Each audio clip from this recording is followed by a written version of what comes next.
A study published today in the New England Journal of Medicine caught our eye.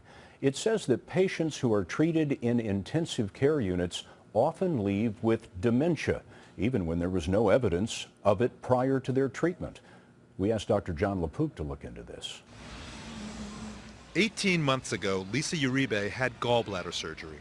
After the operation, she developed a severe infection and spent 3 weeks sedated in the intensive care unit. After waking up, she knew something was wrong. I felt very confused, totally weak throughout my entire body. I thought this was something that would be normal for someone being in an ICU.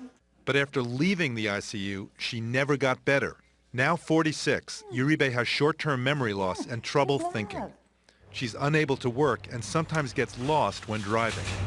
Being somewhere and not knowing why you're there or what your purpose was for being in this location, and it's a scary thing.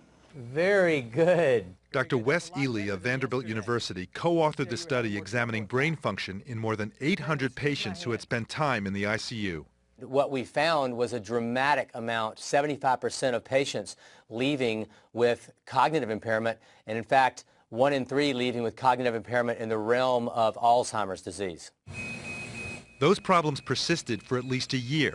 There are several possible causes. Severe illness, which on its own can damage the brain. So can drugs used to sedate patients, as well as the disorienting environment of the ICU.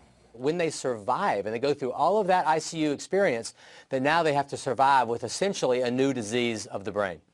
The study also found that younger patients had the same problems as older ones. And that was the real new news here, was that people in their 30s and 40s at the height of their earning capacity, etc., were leaving with this newly found brain problem.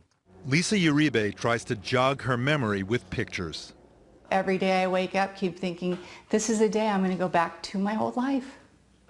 This study ended in 2010. Since then, ICUs across the country have developed programs to try to prevent cognitive damage. And that includes lighter sedation, giving patients a better sense of day and night, and getting them up and around as soon as possible. And John, last night you won an Emmy Award for your work on this program. We are so proud of you. Thank you.